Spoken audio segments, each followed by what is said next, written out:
So today we are going to be focusing on Esherick's use of bronze powders to gild his hand-carved frames. And this topic follows up on our last spotlight that explored some of Esherick's earliest exhibitions in the very early days of the 1920s when he was actively painting and exhibiting this work. But it also follows up on our April member open house, where it was our first member open house, and we felt like the best way to start was with one of Wharton's hand-carved frames as kind of an inception point for his work in wood. And so this talk is kind of following up on our highlight of one of Wharton's frames on site a couple months ago.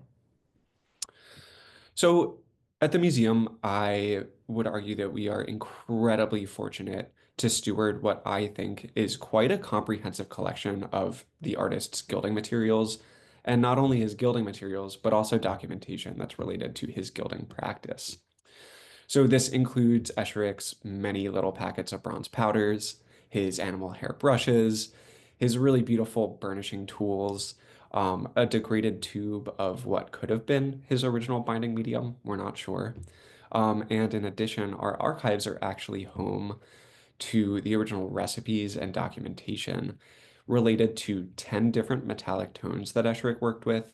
But that's not to say that he was only working with 10, because we know that he was working with plenty more. So he only practiced gilding for a short time, from roughly about 1920 to about 1923 at the latest.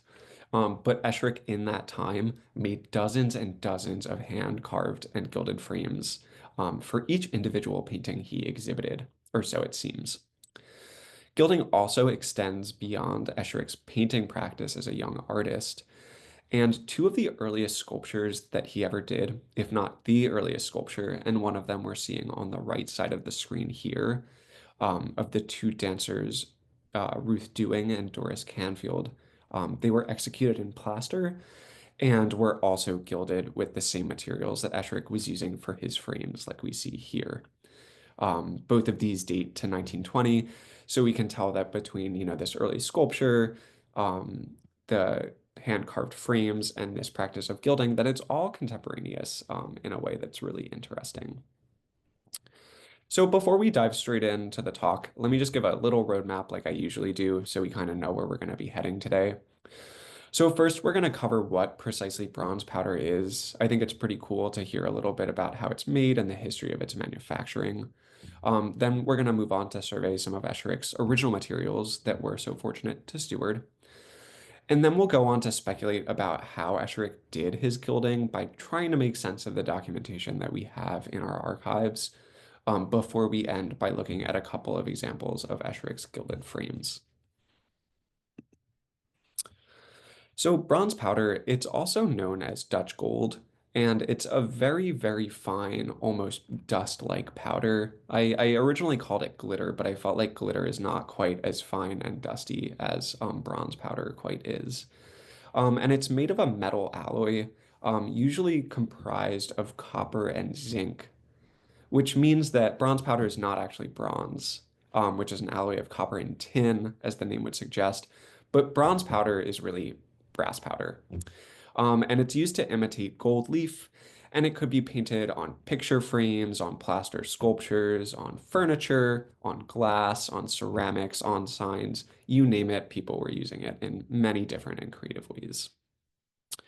So during the 18th and 19th centuries, the manufacturing of bronze powder was really closely related to making metal leaf, or as they called it at the time, the practice of metal beating. Metal powders were essentially made from the scraps of gold leaf, and Dutch leaf and things like that. Historically, this manufacturing of bronze powder was concentrated in Germany, and specifically in the Bavarian towns of Nuremberg and Fürth. And some scholars have suggested that this material was being exported from Germany as early as the 17th century, but it's likely earlier and closer to the 15th century. And to make bronze powders, essentially scraps of Dutch or imitation gold leaf, had to be ground up by hand using a wire brush that would kind of push these scraps through an iron sieve with minuscule holes. And once the scraps made their way through the sieve, they'd be closer to a powdery form before they were then sent into a mill where they got oiled. And then they were lastly treated with heat and some artificial oxidation to make bronze powder red and green and orange and yellow and all the different colors that people were able to sell and use during that time. So, like a lot of different materials historically, the process for manufacturing bronze powder in Germany was a really, really closely guarded trade secret. Um, in the 19th century, though, there were a number of interested scientists and inventors that tried to run tests on German-made bronze powder to try to understand its composition so that they could figure out how to make it themselves. And these experiments that people ran, I think they give us both a sense of kind of the chemistry that's involved in making all this stuff and not just the mechanics. And they also kind of hint towards the way that people will eventually start manufacturing this stuff at a very large scale with all the new machinery that came out in the 19th century. So, one of the individuals who's written about the most in the mid 19th century and their tests about this bronze powder was this gentleman named Mr. Koenig in Germany. He's written about a lot, but I cannot unfortunately find that gentleman's first name, so we're just going to call him Mr. Koenig. Um, and here we can see a table showing the results of Mr. Koenig's findings that were published in the American Journal of Pharmacy in August 1857 for what, 8 different colors of bronze powder. And it shows us that the yellow tones plus orange and red are mainly made up of copper with variable amounts of zinc and very, very small amounts of iron. That's actually just due to this powder having to be kind of shoved through iron sieves and later on mechanically ground on steel plates. And that's where all the iron is coming from. It's just kind of a byproduct of making this stuff. And then we see that violet and green, interestingly, are mainly made of copper and both have traces of tin. But green has an amount of zinc that's much closer to the pale yellow and the yellow. And what I think is really interesting here is that white stands out as having no copper whatsoever and mainly being tin. And as bronze powder production subsequently became more widespread with all this new machinery, industrial advancements in the 19th century were really helping production happen at a large scale. And it kind of took bronze powder manufacturing from a manual to a mechanical art. And by the later half of the 19th century, America was also becoming a larger exporter in the bronze powder market. So, for example, there's this gentleman known as Mr. L. Brandeis, who opened up a bronze powder factory in Brooklyn, and he began employing steam-powered hammers, hydraulic presses made of quartz, and lots of nice polishing mills as a part of his process that he patented in 1866 to make powder. And I think that this is pretty funny. And this was from a source that was writing about his operation, that just like New York water today is said to be the secret ingredient to their bagels, Brandeis's employment of water from Ridgewood is said to have produced an especially fine and brilliant powder, according to the Druggist Circular and Chemical Gazette, which I think is pretty fun. So the patent, quote unquote, bronze powder that we find in Esherick's collection, and specifically the two that we see here, the bright patent light blue and the patent apple green, were likely dyed with synthetic or aniline dyes, which is one of the 19th century's many advancements in industrial arts.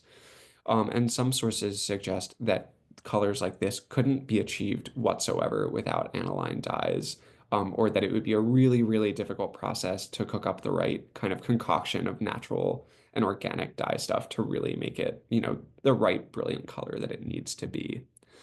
Um, so without synthetic dyes, there were colors that could be achieved, like reds and oranges, some greens, and they'd use a kind of artificial patina by using, precise heatings on different types of metals, as well as mixing in different kinds of acids and fats and other solutions into the bronze alloys to kind of experiment and get different colors.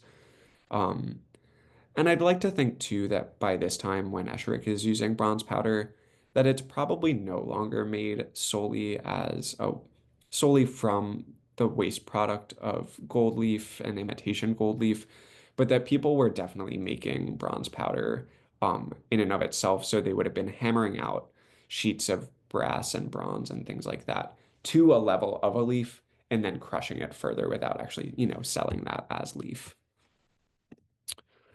So as we mentioned at the beginning of today's talk, Wharton used this bronze powder in the earliest years of the 1920s to gild his hand-carved frames as a young painter. And it was these hand-carved frames, with their beautiful gilding, that truly won the attention of viewers and critics who saw Esherick's paintings exhibited in Philadelphia, in New York, and in other cities around the East Coast. Some of his bronze powders were acquired from a Philadelphia-based manufacturer and retailer, C. Schreck and Co., where Esherick would later go on to purchase finishes, specialty papers, paint, glue, and other artist supplies as his practice continued to evolve as he got, later into life. And by the time that Esherick was using bronze powders in, say 1920, American-made bronze powder like Schreck and Co.'s had actually finally superseded bronze powder imported from Germany, specifically due to the global conflict of World War I, which kind of put a lot of trade and imports to a grinding halt. And according to the Scientific American, they suggest that by around 1918, so that's 2 years before Wharton's really working with this stuff, the domestic market in America was using 6 million pounds of bronze powder annually. And mind you that, when we see packets like these are 1 ounce. And at large, America is using 6 million pounds of this stuff, which is crazy. So along with those 2 packets of the Schrack powder that we steward, we also have a number of small unbranded envelopes that are stamped with this, 1 ounce stamp on it.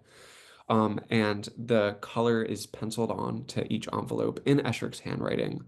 And included in these, we have some more patent apple green, as well as green gold, light blue, carrot, lemon. And then one of them up here at the top in the middle is actually a mixture of lemon and light blue. What I love about these packets is that you can see all of the residue of the powder on the outside, which is really lovely. But they're kind of a pain to work with because the powder, there's still powder in there and it wants to come out. And you kind of have to hold your breath while you're working with this stuff. Um, and at the top of the screen on the left side, what we're seeing is that really deteriorated tube that's in the collection that we're led to believe could have been the substance that Esherick mixed this powder with to kind of turn it into um, some sort of a paste or dilute further into a kind of liquid to actually coat onto his frames. And they called these binding agents at the time gold size, so I might use that term here and there as well. So Esherick's gilding tools are also in the collection, and they're incredibly lovely. So what we're looking at here are these 2 paintbrushes, likely with animal hair, that Esherick was using to coat his frames once the powder was mixed in with a paste or into liquid form. And what I love about these is, along with those envelopes, we can see all of this residue of the different colors of bronze powders that he was working with, from these deep oranges to these kinds of green colors to a more silvery color here in the middle. And in addition to those, we have these really gorgeous burnishing tools with really highly polished agate heads that you kind of burnish the bronze powder with to achieve a higher luster finish. These used to be made with dog's teeth historically, and I wonder if that's the reason why we retain some of these particular shapes as well. Is it, the dog's tooth that allowed someone to get into certain crevices and nooks in a piece of plaster or a piece of wood? And then at the bottom of the shoebox that has presumably stored all of this material for decades are 2 unfinished packets that we see here of gold leaf, as well as on the right side of the screen, Esherick's gilding knife. So clearly Esherick was using and experimenting with gold leaf, although this is something that we know little to nothing about. So I'm excited to dig into that a little more in the future. But as we can see, Esherick was acquiring this from Center City, Philadelphia, from Hastings and Co., which was on Filbert Street, right above Market. And he was going up there all the time to get many other kinds of supplies for his furniture making practice and all of that.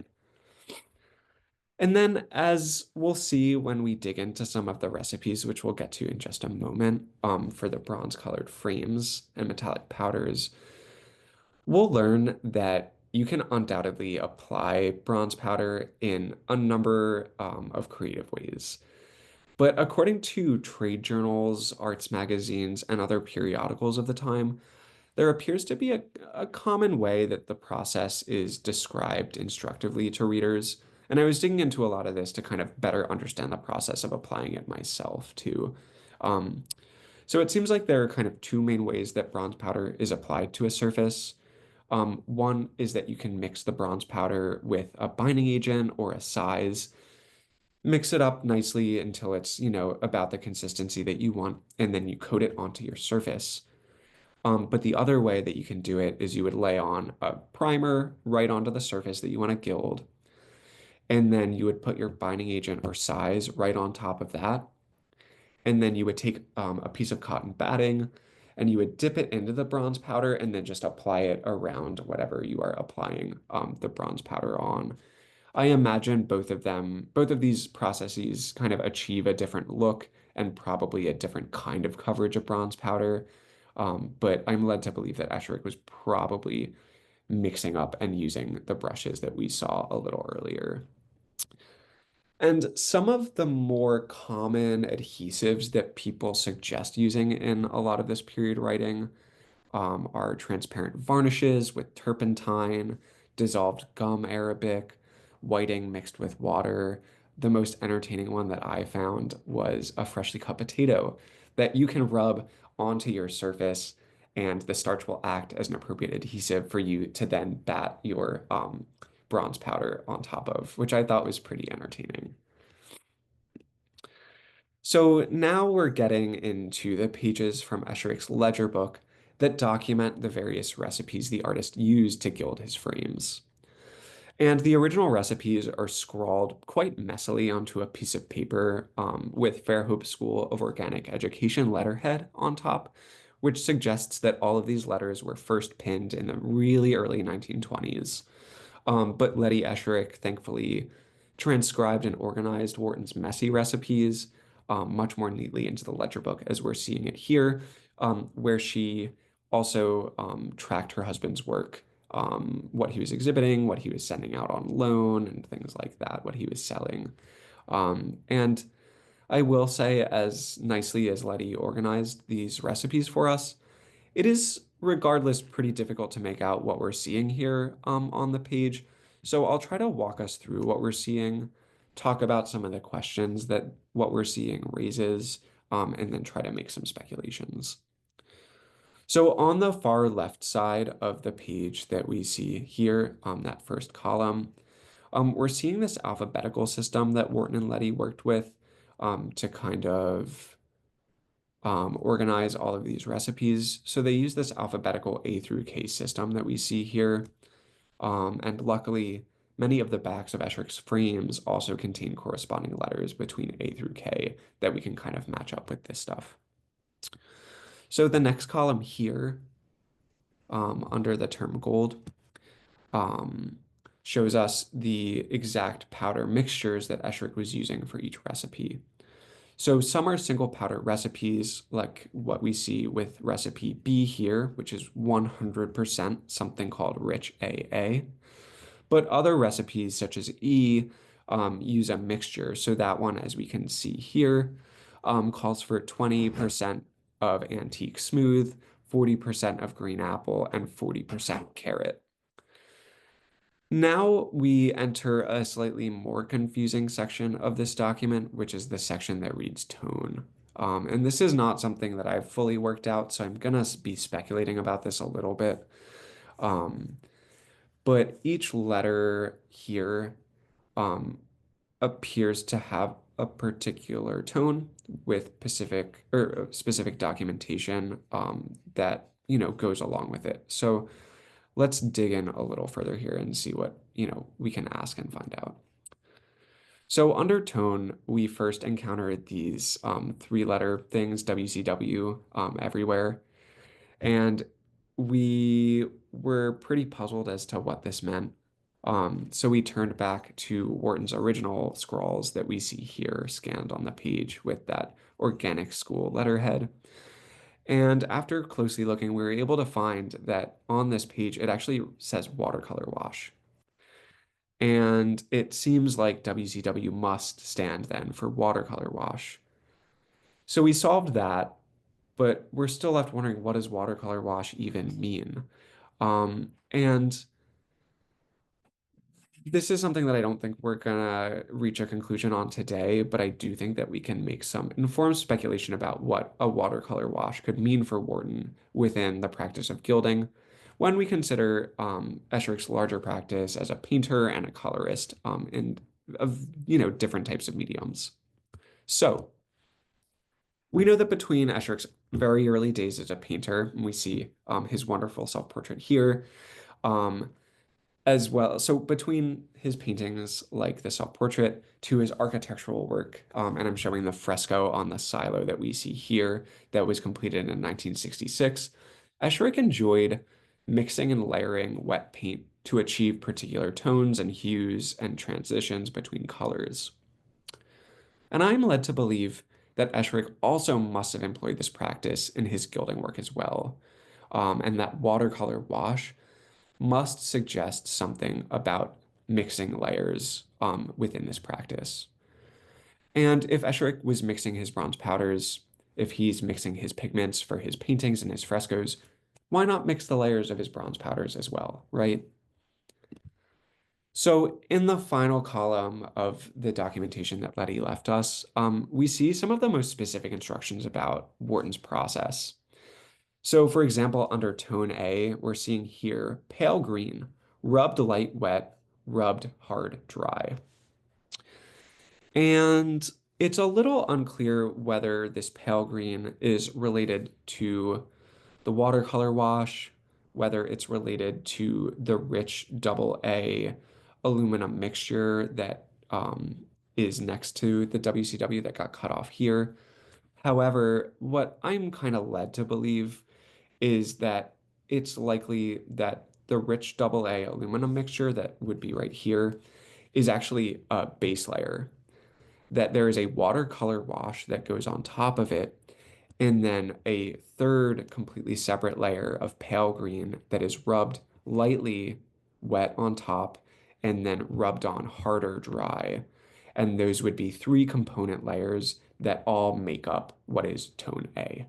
Um, and if we look a little further into this more instructive kind of column that we're looking at here, we can also get a little bit of a peek into Esherick's actual process.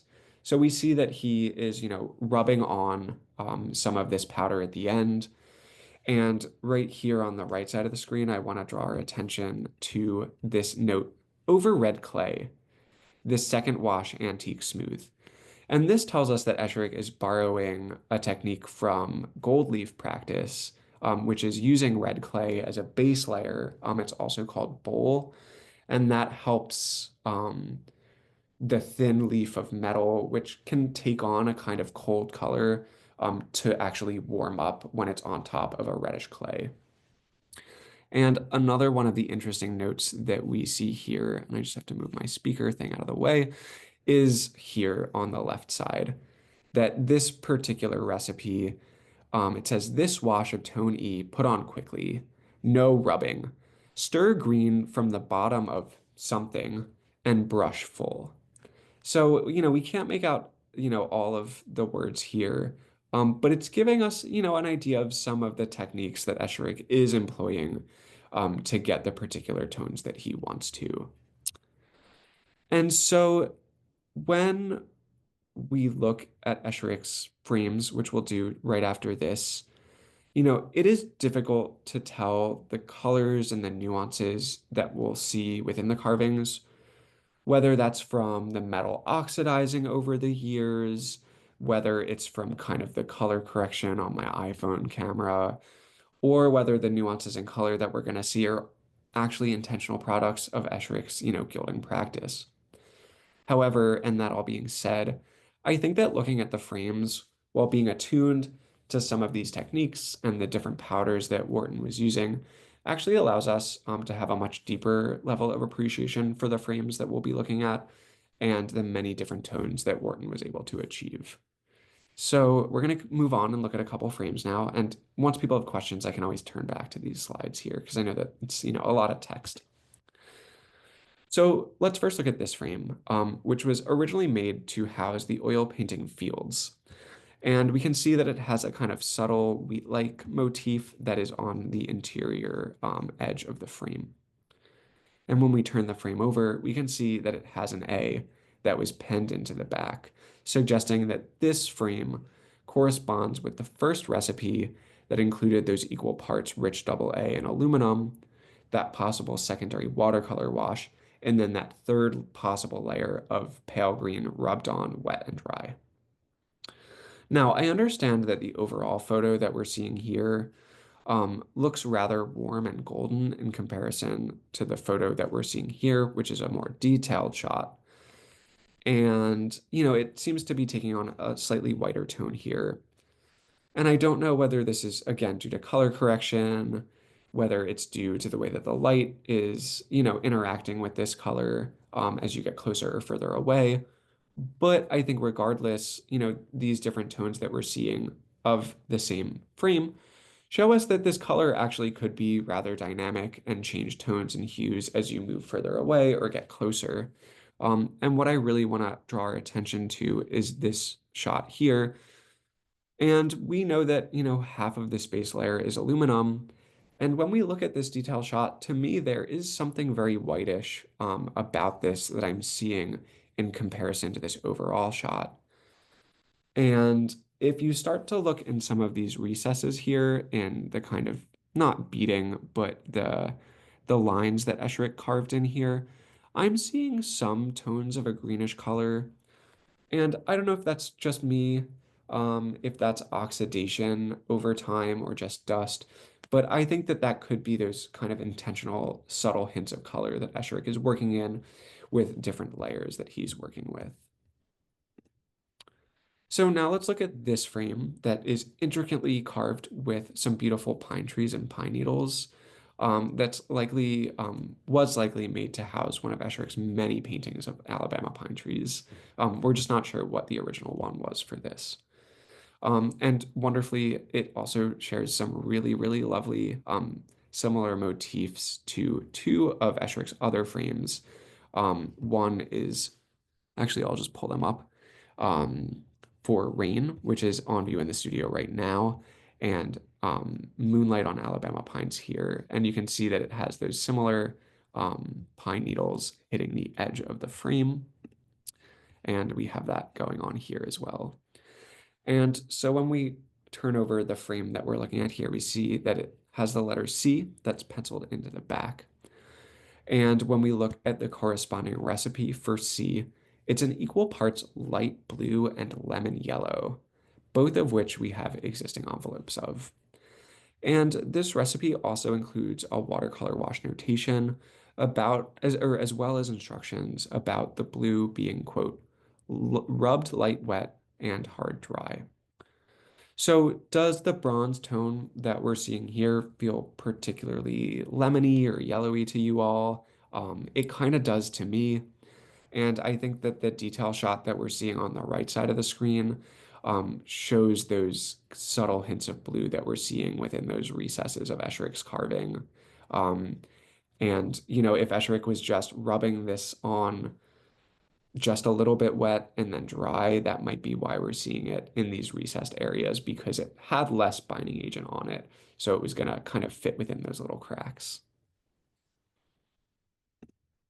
And we just saw those. And then finally, we have a huge collection of Esherick's frames. Unfortunately, not all of them have letters on the back, and some of them have letters like Q and Z that are far outside of the A through K that Letty fortunately documented for us. So I felt like we'd be remiss not to show off some of these frames because they are gorgeous and really intricate. Um, and even though we have no idea what component, bronze powders are a part of this, I think now having surveyed a few and surveyed some of the materials, like we have a better sense of some of those tones we might be looking at. So this one would suggest has a lot of yellow in it and probably a lot of gold colored as well. And then these ones, this unmarked one on the left, I believe, also probably has a lot of yellow and lemon and gold colored bronze powder. And then this gilt frame here that has a Q on the back, I'm led to believe has a lot of aluminum in it because it's so white. So I want to end today's talk with this wonderful quote that I came across within my research that I think kind of gets us a little bit into the shoes of people at this time who are thinking and buying gilded objects. So this is from the Scientific American from 1885, and it's an article called Bronze Frames. And this is what the writer says. So I'm speaking in their words. Except plain and distinctive color, the most pleasing effects of bronzing are produced by the manipulations of the artist workman. He must be an artist to properly do his work. The decorator himself is the artist and the worker. He lays the powder in solution on the surface, thick or thin as the work or his taste demands, employing the softest of camel hair brushes, carefully burnished with queerly shaped implements of agate, flint, or of hardened steel or bloodstone. All of these hand tools are ground to curves, angles, and edges to fit the sinuosities of the work, and they require practice in their use as well as taste in working. So that's all I've got for everyone today. I'm happy to answer any questions that people might have, skip around the slides so we can get a little more time looking at stuff. But at this point, I'll stop sharing my screen. Feel free to come off mute, can raise your hand, or just, unmute yourself and ask the question. We also have a bunch of really cool events coming up, so be sure to Oh, visit yeah. our website. We have a Yeah. lot of cool summer events. Yeah, so we have Esherick's birthday party that's coming up. That's the latest one. That's just getting released, and that'll be July 19th. We have a solstice program that is a concert in the studio that is Friday, June 20th, I want to say, because this year the solstice is not on the 21st. Um, and in addition, we have a really exciting program that is being hosted at the Philadelphia Museum of Art. And that's going to be on Tuesday, June. Oh, I'm sorry. Monday, June 16th. Mhm. And we are going to be looking at their recent Wanda Gog exhibition. And Wanda Gog was a printmaker who was a contemporary of Esherick's. The two of them worked with one of the same print dealers that really got their work out into people's homes and on the map. And this print dealer became the first print curator at the art museum. So we're going to do a program that explores modern printmaking, the way that Wharton and his contemporaries were, getting their prints out to market, out to their clients, how people were encountering them in the world. Um, and otherwise, we have an open house at the beginning of next month for members and things like that. So check out our website. I can't remember all of this off the top of my head, but we have a lot going on. So a very full calendar to check out. Yeah. All right. Well, thank you so much, everyone, for your time. It's always a pleasure to speak with you all about this stuff. So thanks again for tuning in.